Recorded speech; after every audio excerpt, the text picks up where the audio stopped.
Bonjour et bonjour à toutes et à tous et merci de votre intérêt pour le devoir de vigilance. La nécessité pour des chaînes d'approvisionnement de devenir durables devient de plus en plus importante dans le discours politique et social. Et en 2017, la France a été la première à instaurer une loi qui, dans ce sens, le devoir de vigilance, qui a été suivi par d'autres pays. Cependant, un patchwork de lois ne va pas faire l'affaire et ne va pas remplir les objectifs correctement. C'est pour ça, après une longue réflexion, la Commission européenne a finalement publié un projet de directive en février 2022, mais la conception fait objet de nombreux débats. Ce webinaire donne donc un aperçu sur le dispositif existant en France et dans certains pays européens et explique, à l'aide d'une étude de cas notamment, comment établir un plan de vigilance et comment y impliquer les syndicats. Donc, nous avons pu avoir Marie-Pascale Peltre, qui est analyste financière et extra-financière. Elle enseigne la finance éthique dans plusieurs écoles et associations professionnelles. Elle représente aussi les utilisateurs des normes IFRS à l'autorité des normes comptables et à l'EFRAG, qui est l'autorité européenne en fait pour les normes comptables. Elle a travaillé dans la banque et dans l'assurance, et notamment en tant qu'analyste, et elle était directrice de la gestion des actions. Et moi, vous me connaissez peut-être déjà, je suis Ute Meyenberg, secrétaire nationale à la CFDT Cadre, et je travaille avec Eurocadre et la CES, la Confédération européenne des syndicats, sur des améliorations du projet de cette directive européenne. Et je suis également dans un groupe de l'EFRAG, en fait un groupe français qui fait miroir et qui donne des avis de la France sur des normes de durabilité. Pendant toute cette présentation, vous pouvez poser des questions dans le chat qui est donc en haut à droite. Et il y aura un espace de réponse à la moitié de la présentation et un autre à la fin. Vous pouvez également télécharger les slides pendant ce webinaire, mais aussi plus tard, si jamais vous écoutez un replay. Et donc, je vous souhaite une bonne séance et la parole est à toi, Marie-Pascale. Bonjour à toutes et à tous. Je vais vous passer les slides pour vous présenter donc. Alors, on va faire un rappel et un bilan sur la loi française sur le devoir de vigilance des entreprises, voilà, et qui va introduire en fait la proposition de directive européenne sur le devoir de vigilance. Donc, il s'agit bien d'une proposition de la Commission à ce stade. Donc, tout le monde a en tête le Rana Plaza en 2013, la catastrophe qui a redonné une impulsion pour que une loi soit votée après beaucoup de travail.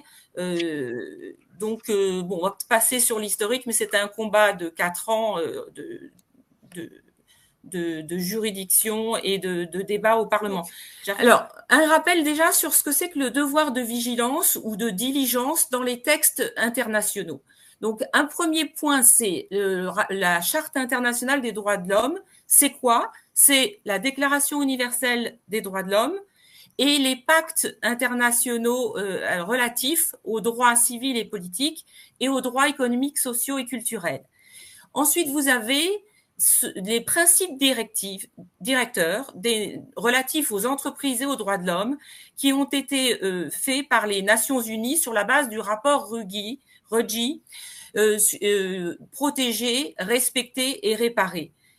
Donc, après l'échec de l'adoption de normes contraignantes à l'ONU, on y reviendra après. Vous avez bien sûr la déclaration de l'Organisation internationale du travail de 98, amendée en 2022. Et vous avez aussi les principes directeurs de l'OCDE à l'attention des entreprises multinationales pour traiter de ce que c'est le devoir de diligence. Vous avez aussi édité par l'OCDE en 98 un guide de l'OCDE sur le devoir de diligence pour une conduite responsable des entreprises. Alors, la loi française de mars 2017, l'objectif, c'était prévenir les atteintes graves envers les droits humains et l'environnement en France et à l'étranger. Les atteintes graves par les entreprises. Alors, qui sont les entreprises concernées? ce sont de très grandes entreprises, puisque ce sont les entreprises de plus de 5000 salariés quand le siège social est basé en France. Et pour les sociétés dont le siège social n'est pas en France, il s'agit d'entreprises qui ont plus de 10 000 salariés dans le monde ou en France, et sur la portion des salariés concernés en France. Sur la page sur la colonne de droite, à droite de la diapositive, vous avez donc la portée de cette loi. Qu'est-ce que ça concerne? Ça concerne bien sûr les activités de la société mère, de l'entreprise mère. Ça concerne ses filiales contrôlées directement et indirectement. Et ça concerne aussi, vous avez en dessous des petits pictogrammes qu'on a tirés des Amis de la Terre, les fournisseurs et les sous-traitants. Alors, sur les fournisseurs et les sous-traitants. Bon, un fournisseur livre des produits ou des services. Le sous-traitant, lui, participe vraiment aux travaux de l'entreprise. Elle concerne donc aussi les fournisseurs et les sous-traitants qui ont une relation établie avec l'entreprise. Alors, qu'est-ce que c'est qu'une relation d'affaires établie? C'est pas nécessairement une relation d'affaires attestée par un contrat, mais c'est une relation d'affaires régulière, stable, significative. Qu'est-ce que la loi dit? La loi dit que les entreprises doivent, alors ça concerne environ 250, 260 entreprises, des très grandes entreprises. La loi dit qu'il faut établir un plan de vigilance et avec 5 composantes. La première composante, c'est donc identifier les risques et donc pour cela, établir une cartographie des risques en priorisant, hiérarchisant les risques. Deuxièmement, établir des procédures d'évaluation régulières de la situation des filiales, il ne faut pas oublier les filiales, les fournisseurs et les sous-traitants. Troisièmement, mettre en place des actions adaptées pour atténuer les risques existants ou potentiels. Quatrièmement, établir un mécanisme d'alerte et de recueil des signalements au sujet des risques existants ou potentiels. Donc, c'est le devoir d'alerte, en relation avec le devoir d'alerte, avec les alertes. Et cinquièmement, bien sûr, suivre le dispositif d'évaluation, réajuster les mesures et communiquer sur ce plan. Donc, à droite, vous avez les domaines d'application qui sont explicitement mentionnés dans la loi française. Les droits humains et les libertés fondamentales, la santé et la sécurité des personnes et l'environnement. Alors, à noter que selon la Déclaration universelle des droits de l'homme, les libertés fondamentales font partie des droits humains, la santé et la sécurité des personnes aussi. Cette loi, elle vise à prévenir ou à atténuer les atteintes graves. Alors, qu'est-ce que c'est qu'une atteinte grave aux droits humains? Ça se mesure, et ça c'est un commentaire que l'on peut trouver dans les principes directeurs établis par les Nations Unies à l'attention des entreprises, et relatifs aux entreprises et aux droits humains. Donc, une atteinte grave, c'est une atteinte grave soit par son ampleur, soit par le nombre d'individus touchés actuellement ou potentiellement, soit par le caractère irrémédiable ou non de ces atteintes, soit par un cumul de ces 3 caractéristiques. Alors, je vous ai illustré cela avec la matrice des risques pour le devoir de vigilance de Schneider Electric. Schneider, qui a reçu le prix du Forum pour l'investissement responsable en janvier 2021. Donc, c'est considéré comme un bon plan de vigilance. Donc, vous avez, alors la source, il est consultable dans le alors DEU, ça veut dire document d'enregistrement universel, où il y a des gens qui parlent de l'URD en anglais, l'acronyme Universal Registration Document. Et donc, c'est page 41, vous pouvez le consulter. Vous avez donc sur cette diapositive, donc en ligne, les rubriques droits humains avec lieu de travail décent et santé-sécurité. La deuxième ligne, l'environnement, avec la gestion des pollutions, des substances chimiques, spécifiques et chimiques. Ensuite, les déchets, la circularité, l'énergie, les émissions de gaz à effet de serre. Troisième ligne, l'éthique des affaires. Quatrième ligne, la cybersécurité et la sécurité des offres. Et en colonne, vous avez, ça apporte de la clarté. Une première colonne qui concerne les sites de Schneider Electric. Une deuxième colonne qui concerne les fournisseurs. Une troisième colonne qui concerne les sous-traitants. Et une dernière colonne qui concerne les communautés potentiellement ou réellement affectées par des projets mis en œuvre par Schneider Electric ou par ses clients. Donc, si on regarde les couleurs, vert indique un risque faible, jusqu'à noir qui indique un risque très élevé et qui n'apparaît pas dans cette matrice. Mais si on prend quelques exemples, on voit par exemple au niveau des fournisseurs, la troisième sous-colonne, matières premières, là il y a 3 points rouges. On peut aussi voir la cinquième sous-colonne, les plastiques, il y a aussi 3 points rouges.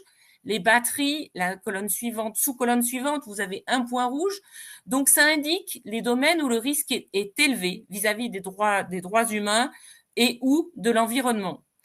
Sur les matières premières, c'est assez classique. On verra ça après. Mais l'extraction et des matières premières est un domaine où très souvent, il y a des atteintes graves aux droits humains et ou à l'environnement. Si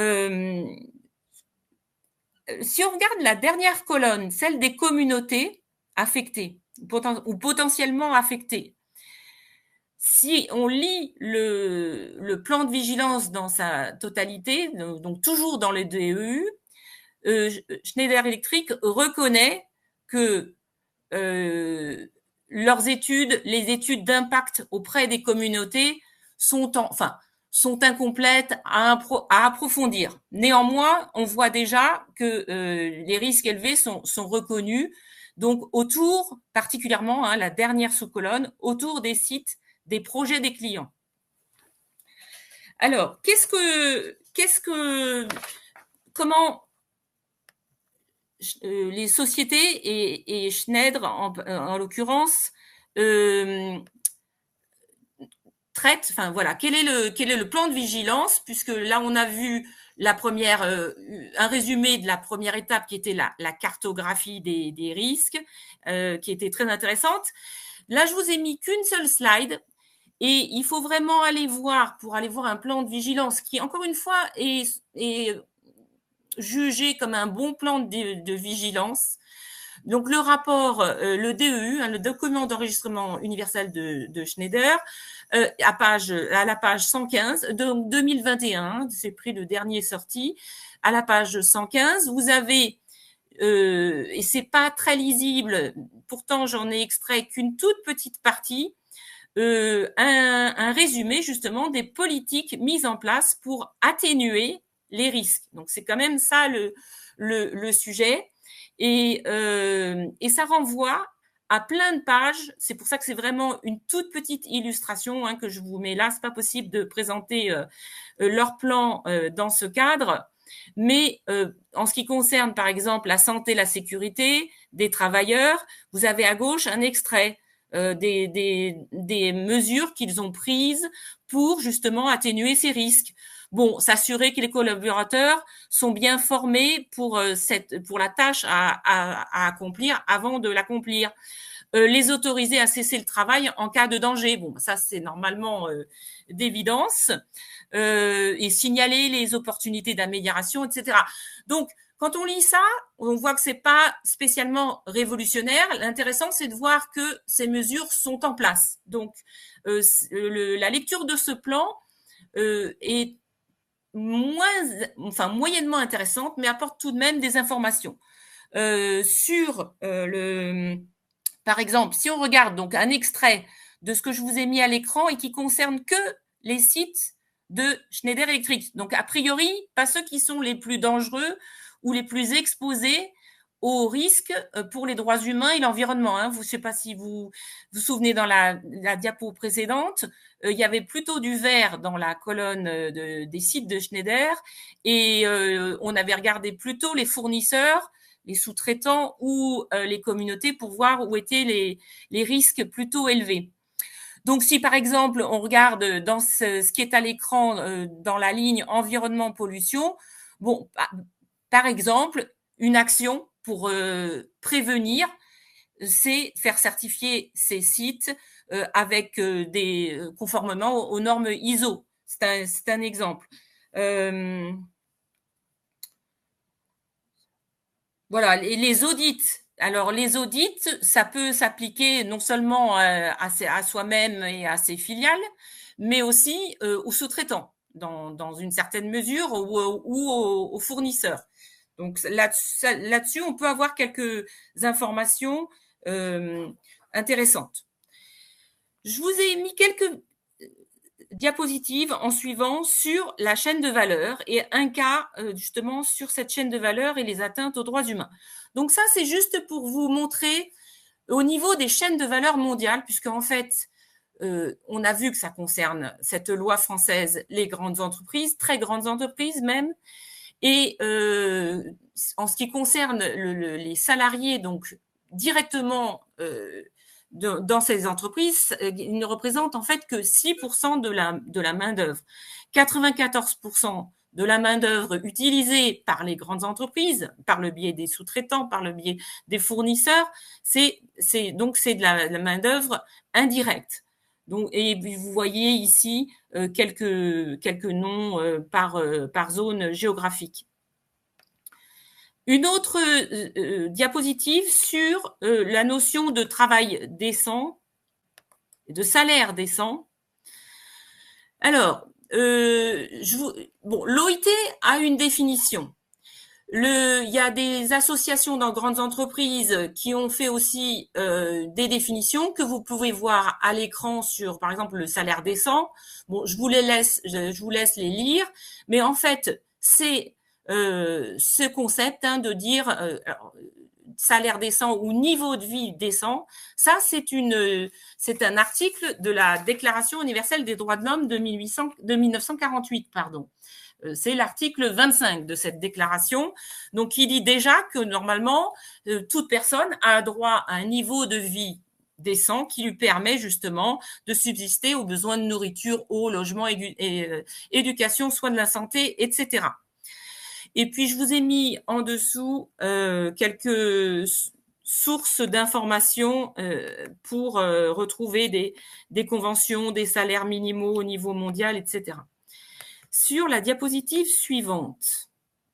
Voilà, vous avez ici un cas qui illustre la chaîne de valeur. Et alors, c'est une chaîne de valeur assez courte. Ce cas est tiré du rapport des Amis de la Terre France et Action Aid France, Peuple solidaire, qui s'appelle Fin de cavale pour les multinationales. Et donc, dans ce rapport, il y a 3 cas. Donc, je vous ai j'ai sorti le cas de la banane distribuée en Europe, vendue aux consommateurs des supermarchés et hypermarchés en Europe. Donc, et alors, il y a une situation, enfin, la plupart des exportations de bananes viennent de l'Équateur, mais il n'y a pas que l'Équateur. Mais disons que voilà, les Amis de la Terre ont fait un rapport sur cette chaîne de valeur et sur les violations des droits humains dans ce domaine, c'est-à-dire dans la culture de la banane. Donc, vous avez des situations d'esclavage moderne, des salaires insuffisants pour vivre dignement, des heures supplémentaires non payées et des cadences insoutenables. La majorité des travailleurs ne possèdent pas de contrat de travail. Il y a des travailleurs exposés aux pesticides, des discriminations envers les femmes et pas de possibilité de créer de syndicats tellement l'ambiance est répressive et intimidante. Et puis, alors, vous voyez aussi sur la droite une illustration de ce que représente le coût du travail par rapport au coût pour le consommateur européen de cette banane. Donc, c'est 7% les travailleurs. Et ce niveau de 6-7%, c'est un niveau assez représentatif de la part des travailleurs dans ces produits alimentaires exotiques.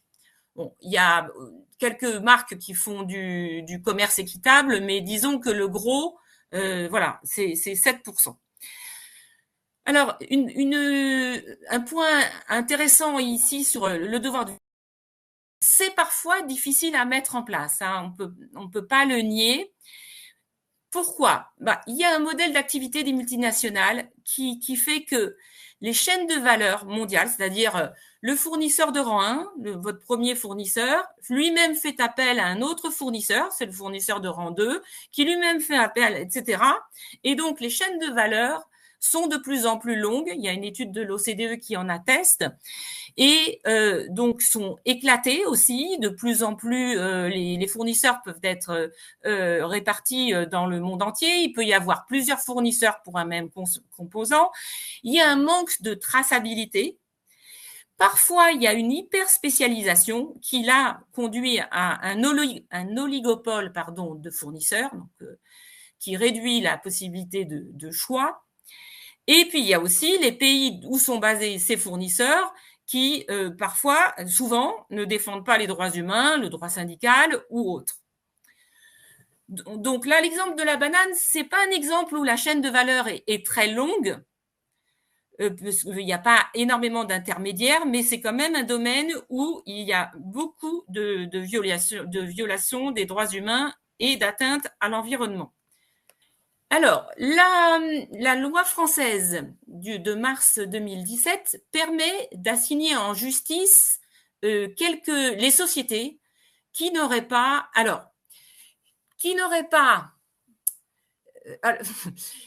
Pour pouvoir attaquer en justice une société, il faut que la société, au titre du devoir de vigilance, il faut que la société qu'il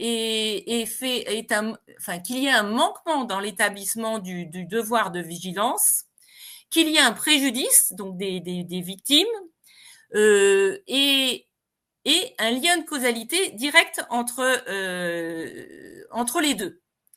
Donc ça, c'est pas très facile à établir. D'autre part, alors pourquoi on parle tout de suite de justice? Parce qu'il n'y a pas d'autorité qui s'en occupe en France. Et donc, quand on n'est pas content, il faut aller au tribunal. Alors, c'est particulièrement d'actualité. Vous avez 2 cas là contre Total Énergie. Et aujourd'hui, devait avoir lieu l'audience au tribunal de Paris pour le projet en Ouganda et Tanzanie. Mais il a été reporté à la demande des Amis de la Terre, qui sont, vous voyez à droite, parmi les gens qui ont porté l'affaire en justice. Il a été reporté à la demande des Amis de la Terre au 7 décembre parce que Total Energy a envoyé lundi soir plus de 80 pages de documents qu'ils n'ont pas eu le temps, ni leurs avocats, d'étudier, et donc ils ont demandé un report.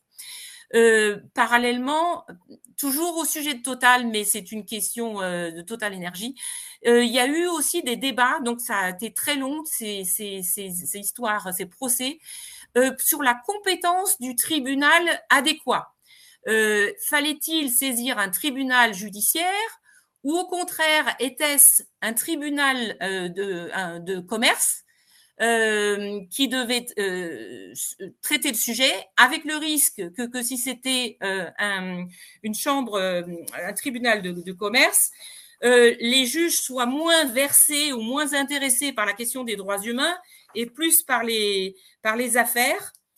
Et donc, ça déplaisait hautement aux ONG qui portent ces cas en justice.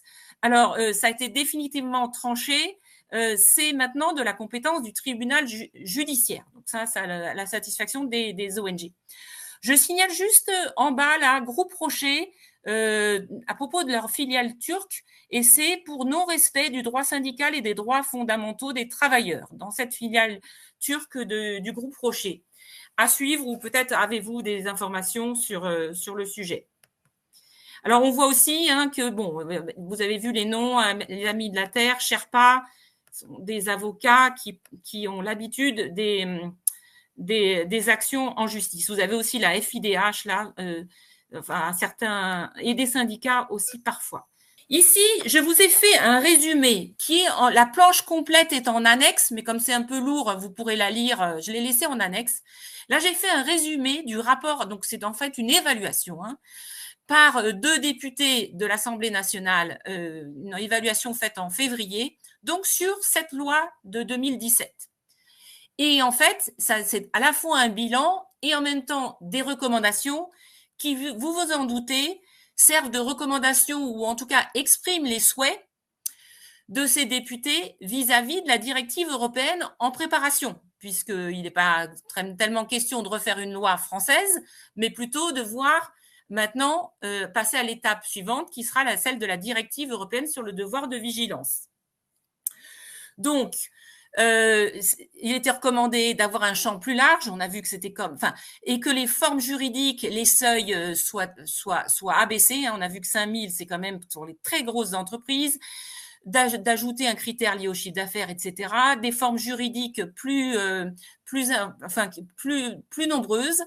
Voilà. Donc ça, globalement, je vous ai mis à droite. Alors là, c'est un petit peu approximatif. Je vous ai mis vrai. Donc c'est à peu près respecté dans le projet de directive européenne et on va en parler tout à l'heure. L'ensemble de la chaîne de valeur, alors c'est plus ou moins vrai, et puis l'ensemble de la chaîne de valeur, il faut voir dans quel sens on la prend.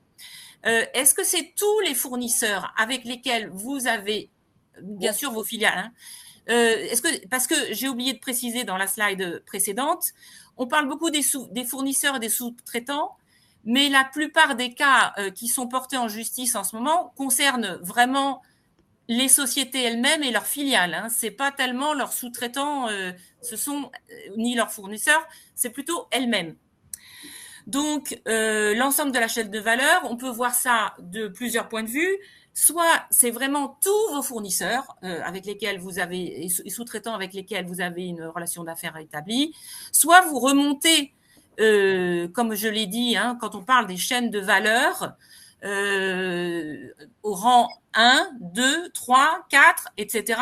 jusqu'à pas l'infini, mais on a dit que les chaînes de valeur peuvent être longues et donc c'est très difficile d'avoir une traçabilité à l'origine de la matière première pour tous les produits. Alors, il y avait une recommandation pour rendre obligatoire l'association des parties prenantes à l'élaboration du plan de vigilance. Ça, on va voir que c'est pas tout à fait le cas, en tout cas dans la proposition de directive, des encouragements au déploiement d'initiatives multi-parties prenantes, c'est-à-dire avec d'autres sociétés, d'autres parties prenantes, sectorielles ou régionales, justement pour faire des cartographies, parfois pour établir des audits en commun. C'est ce que font les opérateurs de télécom. Ils ont mis en place des audits communs, parce que sur les composants, etc., comme c'est les mêmes composants, ça fait tout à fait sens. Réaffirmer l'accès des tiers aux mécanismes prévus par la loi de mars 2017.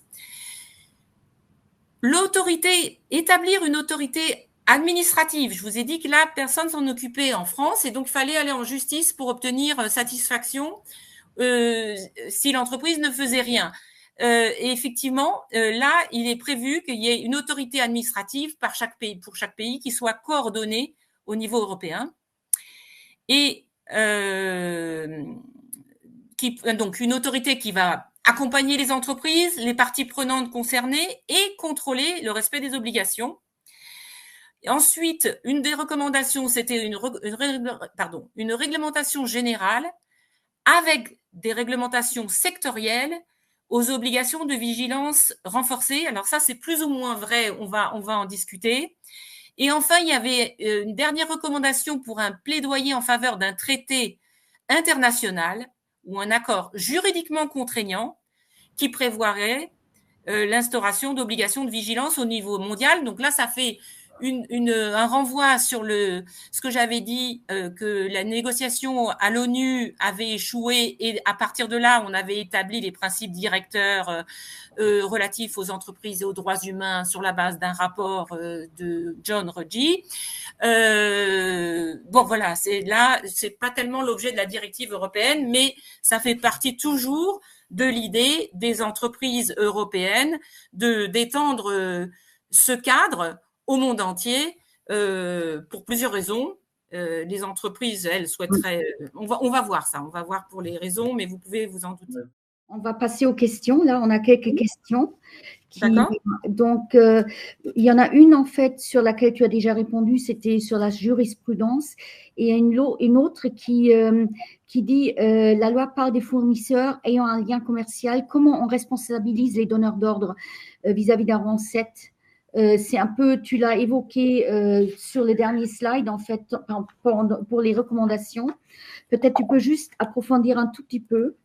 Oui, et bien en fait, ça c'est vraiment, et le rang 7, c'est quand même assez loin. Donc, en fait, quand une entreprise établit son plan de vigilance, elle peut, si elle a connaissance effectivement de violations sur des droits humains ou de l'environnement d'un fournisseur de rang 7, effectivement essayer de voir si ce fournisseur de rang 7, il est vraiment, enfin, apparemment là, si on dit qu'il est de rang 7, il est dans sa chaîne de valeur, mais c'est pas évident d'avoir l'information, comme je l'ai dit, on manque de traçabilité. Donc c'est vraiment une question difficile. Et puis si on n'a pas la traçabilité, il va être difficile aussi de mettre en cause les entreprises. Alors, je fais juste une petite digression sur la loi allemande. Je vous ai mis ça en annexe. En fait, les Allemands précisent que les entreprises doivent faire le devoir de vigilance sur le fournisseur de rang 1, mais pas tellement au-delà, sauf si vraiment il y a une information, il y a des informations que tout le monde devrait savoir et qui mettaient en cause rang 2, etc. Bon, c'est assez difficile d'aller de dire que ça va être rang N. Ok, merci. Ensuite, est-ce que la sécurité des personnes concerne aussi les clients, c'est-à-dire des produits, par exemple, qui sont nocifs, qui déclenchent des accidents, ou est-ce qu'on parle des travailleurs ou des personnes qui sont installées dans les usines des sous-traitants? C'est en fait deux choses différentes. D'une part, oui, non. Est-ce que… Oui, alors la loi française parle surtout des entreprises mères et donneuses d'ordre, mais la directive européenne parle de chaîne de valeur en entier. Donc, en fait, les clients, si l'entreprise vend des produits nocifs, de toute manière, là, normalement, c'est déjà, ça, c'est la responsabilité de l'entreprise, sans cette loi, sans la loi de mars 2017. Tout à fait. D'ailleurs, dans les nouvelles normes de durabilité, les clients sont inclus, mais en même temps, on s'était dit, c'est quand même une loi complètement différente. J'ai deux questions encore. C'est une sur la manière dont sont faits les risques, c'est-à-dire comment on arrive au vert, orange, rouge, etc. Est-ce que ça tient compte des actions préventives qui mitigent le risque, en fait?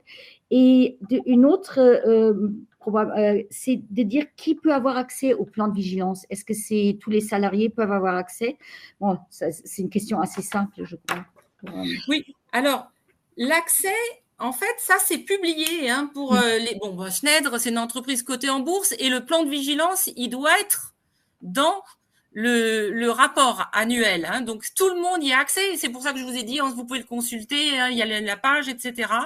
Et oui, ça doit être publié sur le site web des entreprises si elles publient pas de rapport public. Oui. Et du coup, on peut s'en emparer en tant que syndicaliste, on peut dire, tiens, là, je vois sur la colonne éthique des affaires, il y a du rouge, pourquoi? Est-ce que vous pouvez nous expliquer ça en CSE?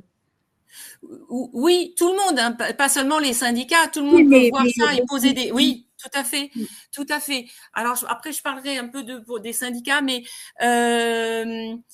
oui, ça fait partie, en fait, de la transparence qui est bien au cœur des réglementations européennes. On va avoir ça. Il faut que ce soit communiqué, sinon ça ne sert pas à grand-chose. Ok. Alors, pour la question sur est-ce que ça tient compte d'une atténuation déjà, là, je ne voudrais pas dire de bêtises, je devrais pouvoir vous répondre, mais je vous renverrai une réponse. Parce que je pense que c'est… En fait, on pourrait dire…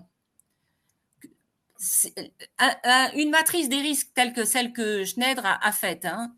Donc, encore une fois, elle s'est considérée comme un bon plan de vigilance. Ça veut dire qu'il y a des plans vraiment mauvais, voire inexistants, donc pas précis, etc. C'est quand même un travail qui se fait, comment dire, en marchant. C'est pas si facile que ça à faire. Même quand on est de bonne volonté. Schneider, d'ailleurs, dit pas qu'ils ont gardé tout. Hein. Je vous ai dit, hein, sur les communautés, les impacts sur les communautés avoisinant les sites des clients, des projets des clients, etc., ils reconnaissent qu'il y a du travail à en faire en plus. Sur le travail décent, ils disent que c'est en cours. Donc, c'est pas si facile à faire que ça. Et qu'est-ce que je voulais dire? En fait, tu as répondu parce que ça montre bien que quand on met un plan, on regarde déjà où sont les risques. Après, on met la pastille rouge, orange. Et en même temps, quand on voit que c'est rouge, forcément, une entreprise qui a un tout petit peu d'éthique ou essaye de mettre ça en orange et puis après en vert parce que ça fait aussi une très mauvaise publicité d'avoir Tout à fait. rouge. Mais dès que, alors on a vu les domaines où c'était du rouge, mais on voit bien que là, sur les matières premières, sur des produits chimiques, ça, qu'est-ce qu'il faut? Il faut faire des audits, il faut faire des audits réguliers, il faut faire des audits, parfois des audits sans prévenir, bien sûr, des inspections surprises, etc. C'est assez. On peut faire justement de la pression syndicale. Bon, sur ce bon mot, on va passer au slide suivant. Donc, la directive européenne. Donc, encore une fois, c'est un projet de directive. Le texte est sorti le 23 février 2022. Cette directive s'appelle Corporate Sustainability Due Diligence Directive. Et donc, c'est raccourci en CS3D parce que les 3D, Due Diligence Directive. Voilà. C'est encore une fois un texte qui va être négocié, approuvé ou renégocié par le Parlement ou par le Conseil européen. Voilà. Donc, pourquoi cette directive? Alors là, on va peut-être aller vite parce que on a peu de temps, mais vous pouvez lire les bénéfices attendus de cette directive selon la Commission européenne. Donc, à la fois pour les citoyens, pour les entreprises, qui éviteraient ainsi une concurrence déloyale, et puis de l'incertitude juridique avec un cadre légal harmonisé, plus de confiance des clients, d'engagement des salariés, etc. Et pour les pays en développement, des investissements durables, une meilleure protection de leur environnement et de leur communauté. Voilà. Ici, une frise, alors sur lesquelles il manque, c'est un ensemble de lois qui sont soit des lois hard law, hein, des lois avec soit des soft law, de la soft law, du droit souple, c'est-à-dire plutôt des recommandations. Et donc, par exemple, les principes directeurs relatifs aux entreprises et aux droits humains, ça, si vous les lisez, et il y a un lien dans la dernière slide sur ces principes, on voit les entreprises devraient faire ça, etc. Donc, c'est pour ça qu'on parle d'éventuellement, ici vous voyez à droite, de négociations à l'ONU depuis 2014, mais je vous ai dit qu'il y en a eu avant qui ont échoué, donc pour un traité contraignant. Donc la loi française, ici vous l'avez en 2017. Les Allemands ont mis aussi une loi qui va entrer en application à partir de l'année prochaine pour les entreprises de plus de 3000 salariés et l'année suivante pour les entreprises de plus de 1000 salariés. Et auparavant, donc il y avait la loi contre le travail des mineurs, des enfants des Pays-Bas, qui n'est pas sur cette frise. La loi contre l'esclavage au Royaume-Uni, notamment. Plus le soft law, enfin le droit souple qu'on avait déjà mentionné auparavant. Donc, alors là vraiment, d'où est-ce qu'on part et pourquoi il y a vraiment besoin, je vais aller assez vite, il s'agit d'une enquête, l'étude d'impact réalisée par la Commission européenne, confiée à un cabinet d'études dont les sources sont marquées en dessous. Si vous voyez le graphique de gauche, en fait, il y avait 38% à peu près des entreprises qui considèrent qu'elles ont des procédures qui couvrent les incidences négatives des droits humains et de l'environnement dans leur chaîne de valeur. Seulement. Et à droite, encore plus parlant, si vous voyez, quand on pose la question, Est-ce que vous êtes d'accord avec le fait que les lois existantes sur la diligence pour les droits humains et pour les impacts environnementaux dans la chaîne de valeur sont efficaces et cohérentes? 81% des répondants de la société civile disent non, et même le business dit non à 52%.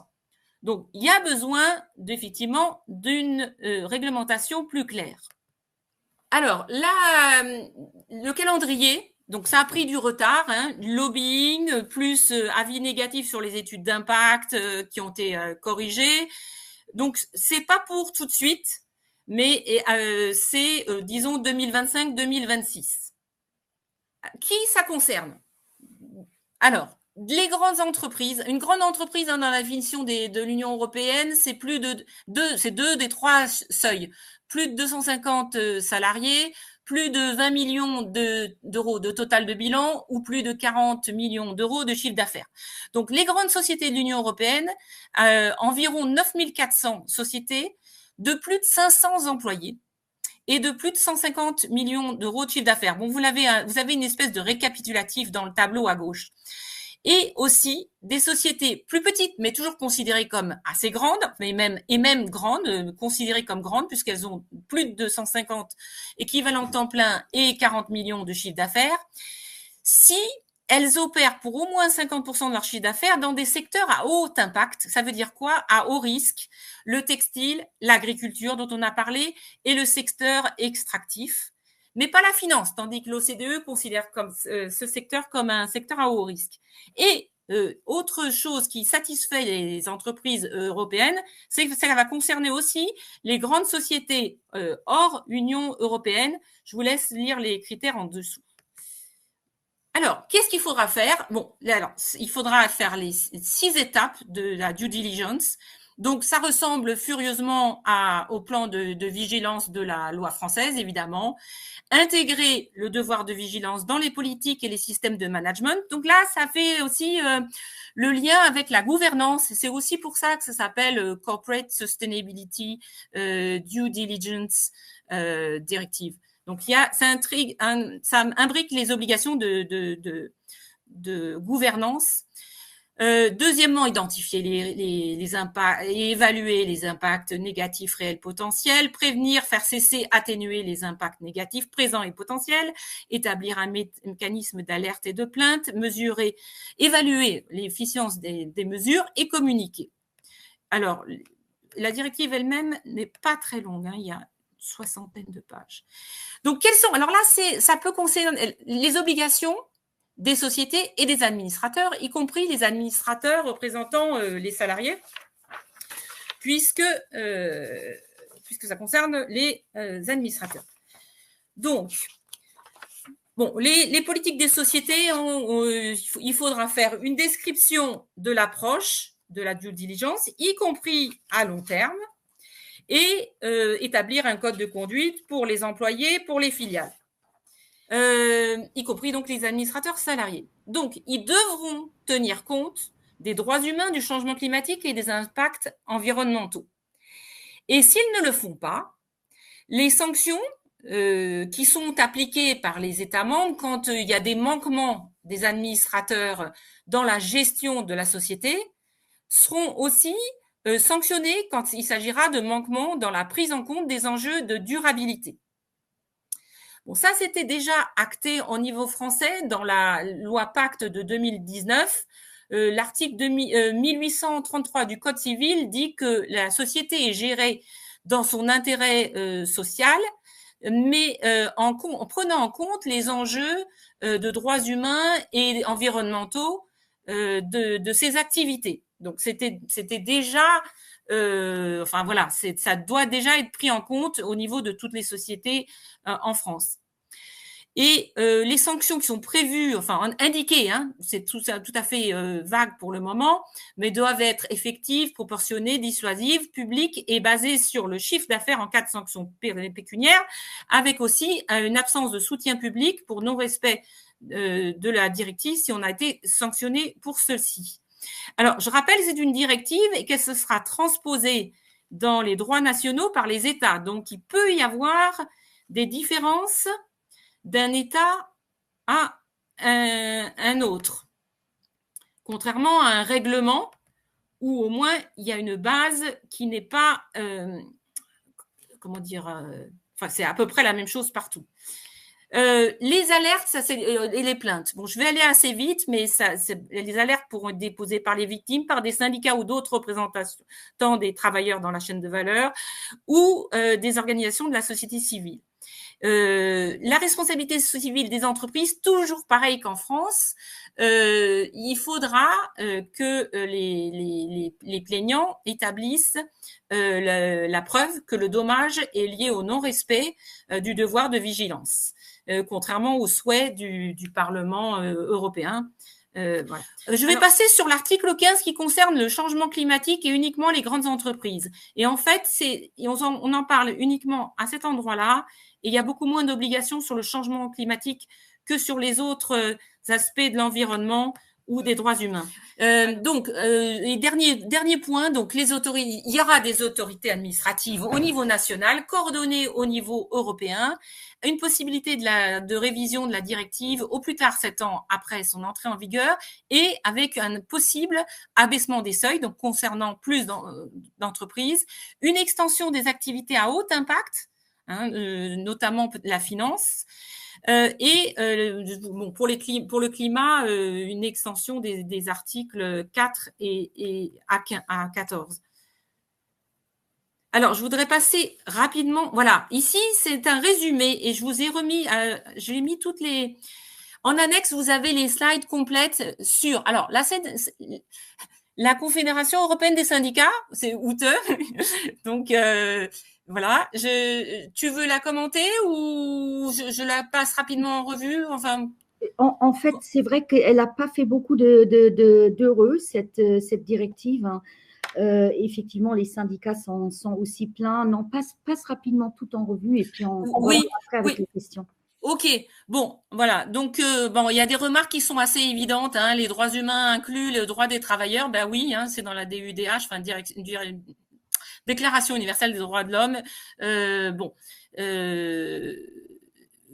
Se plaignent donc effectivement du rôle assez limité des syndicats dans l'établissement du devoir de vigilance, etc.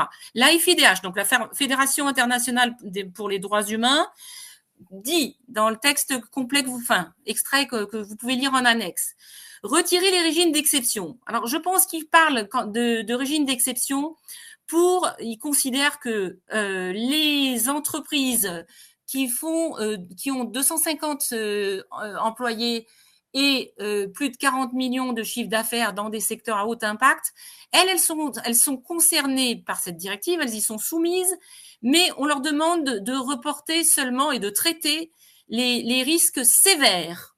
Donc ça ne doit pas plaire aux organisations de défense des droits humains, vous en doutez. L'ensemble de la chaîne de valeur, on en a parlé. Évidemment, une organisation de ce style peut pas dire vous arrêtez au rang 1 et puis après vous en moquez. Renforcer, c'est intéressant et c'est vrai que ça n'apparaît pas beaucoup, mais après ça pourrait être complété par des textes supplémentaires, des actes délégués. Renforcer le rôle de la société civile et la place des populations affectées, et donc les peuples autochtones, les défenseurs des droits humains qui sont souvent victimes d'assassinats lors de projets extractifs ou autres.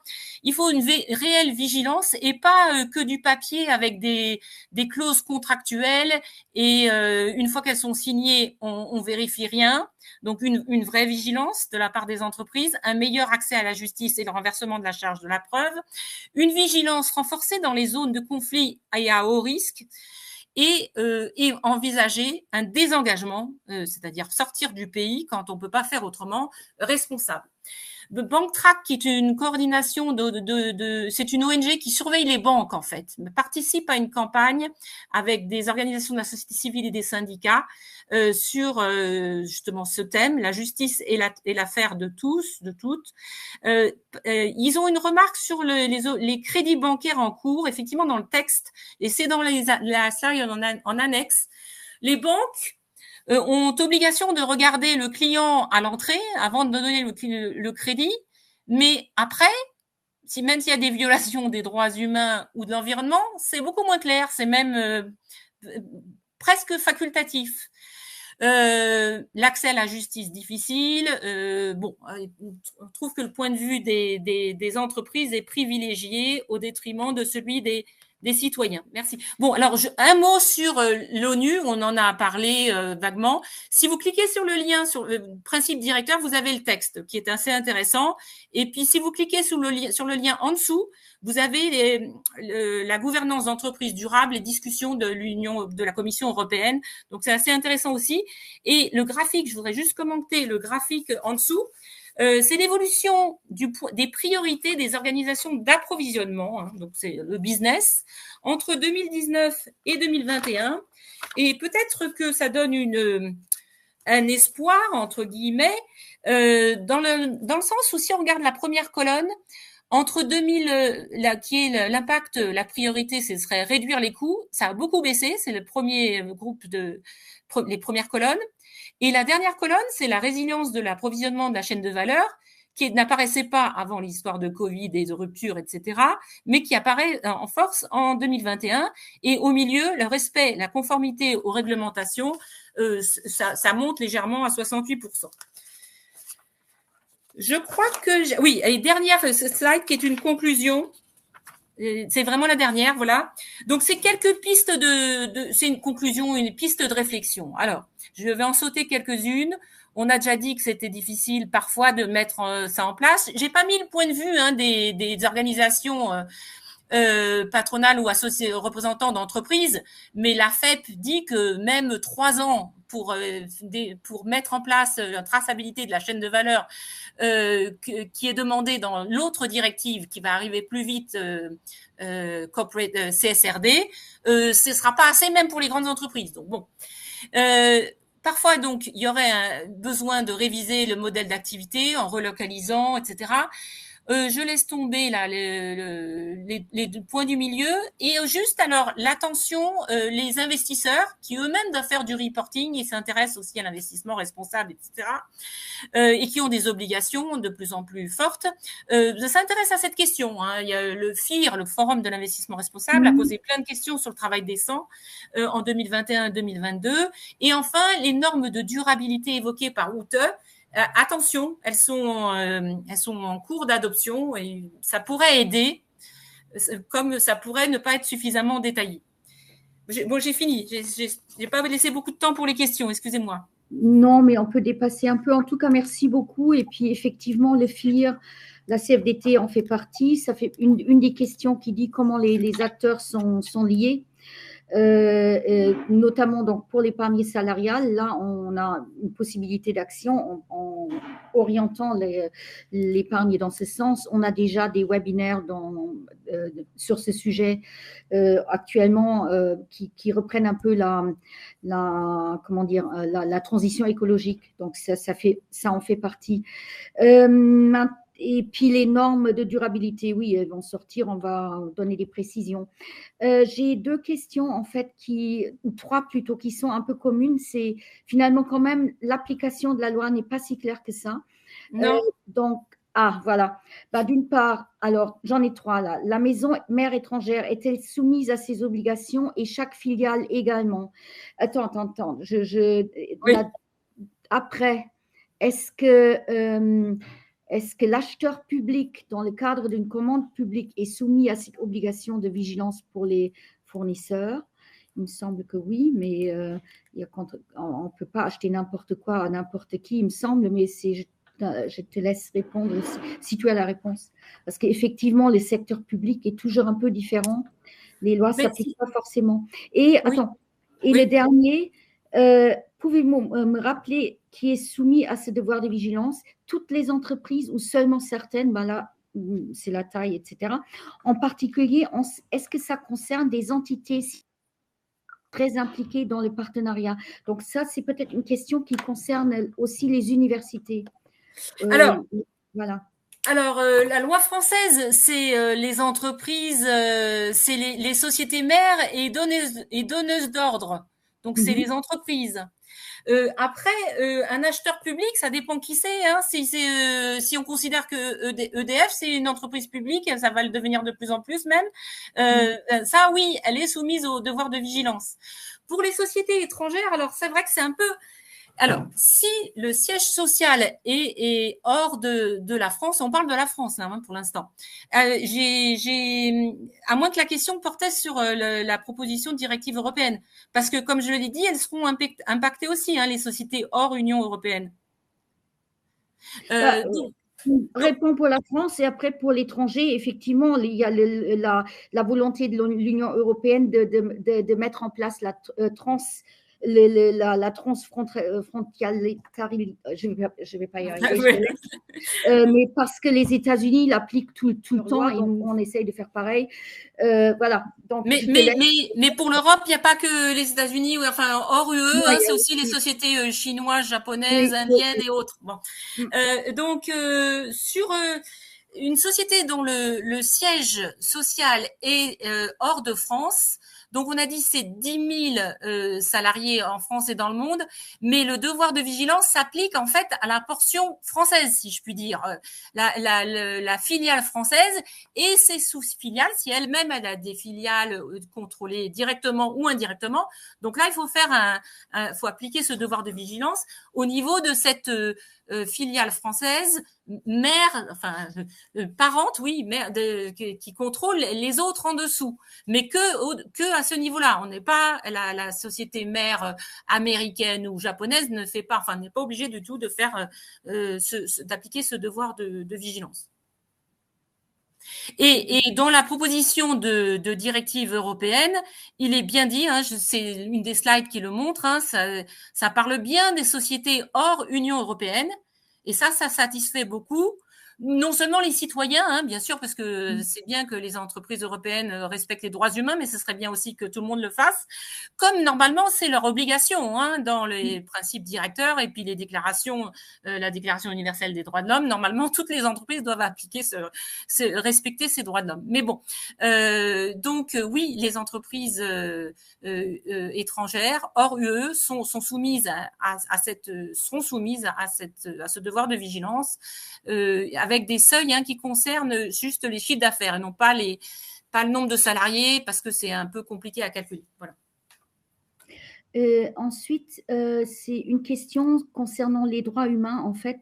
Est-ce que les conditions de voyage ou des correspondances multiples avec beaucoup d'attentes pour les voyages effectués le week-end, enfin, concernant en fait les gens qui sont dans les avions, est-ce que ça peut être considéré, donc c'est des conditions de travail en fait, est-ce que c'est considéré comme risque pour la santé des salariés? Je crains que là, c'est un peu, justement, l'entreprise va dire non, ça, tout va bien, Madame la Marquise, ils ont des pauses, machin.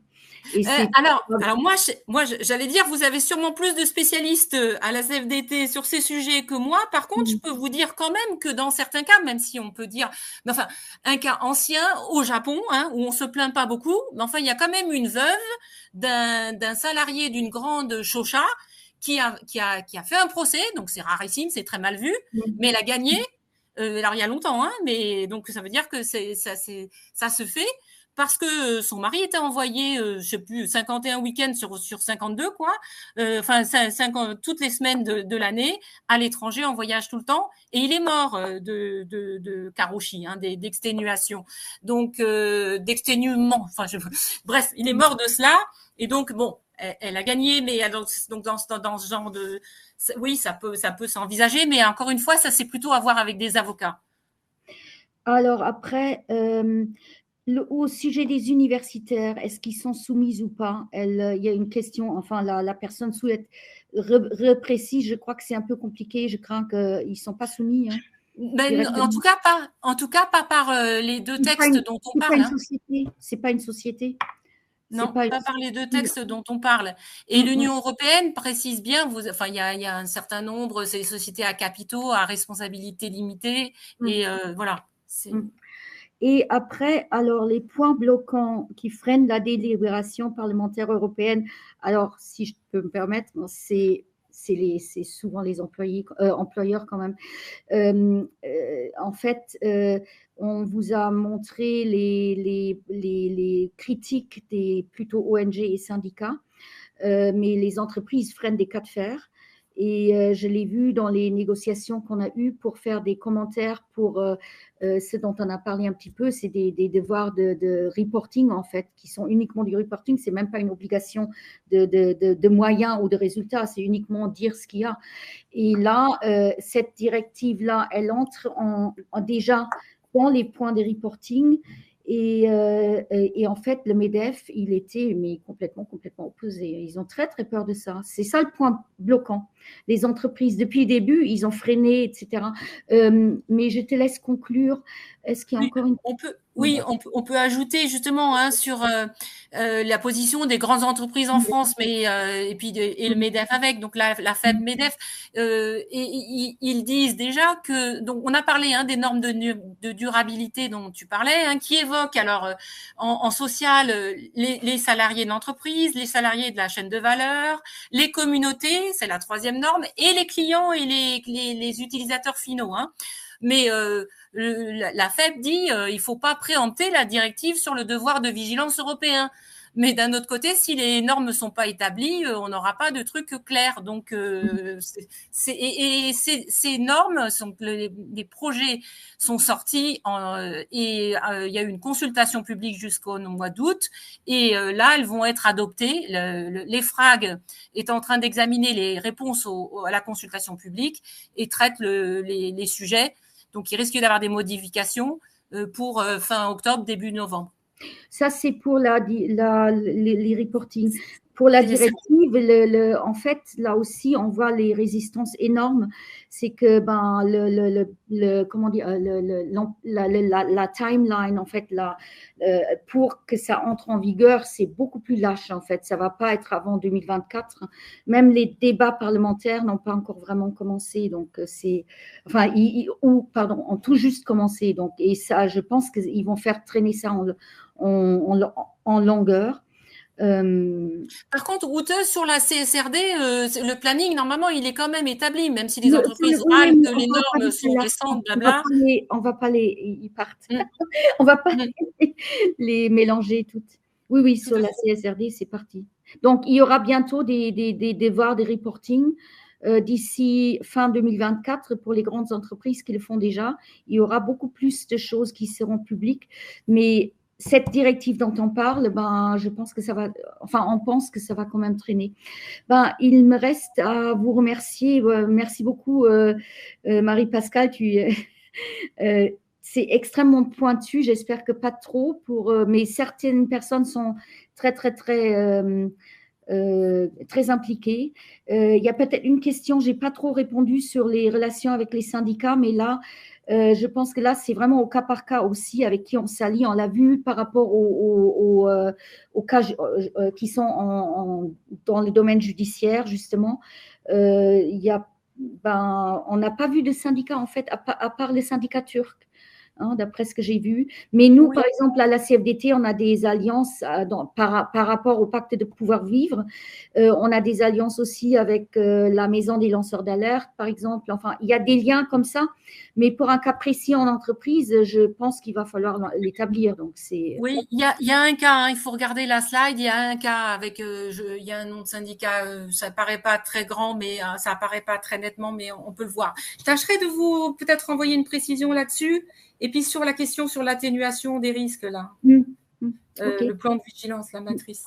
Écoute, merci beaucoup et merci Marie-Pascale. Et puis, merci à tous ceux qui sont restés jusqu'au bout. Et espérons peut-être on peut faire d'autres précisions par rapport aux directives dont on a parlé. Par exemple, les obligations de reporting, une fois que c'est un peu précisé, pour ceux que ça intéresse, parce que quand on regarde donc les plans de vigilance, on peut s'en emparer, on peut en parler, et c'est justement des moyens, mais ils sont quand même pas tout courts, c'est pas des petits documents parfois. Tout à fait. Mais c'est débattu en conseil d'administration. Donc, les administrateurs qui représentent les salariés ou les syndicats, peuvent faire remonter le point de vue des syndicats. Voilà. Merci beaucoup et à bientôt.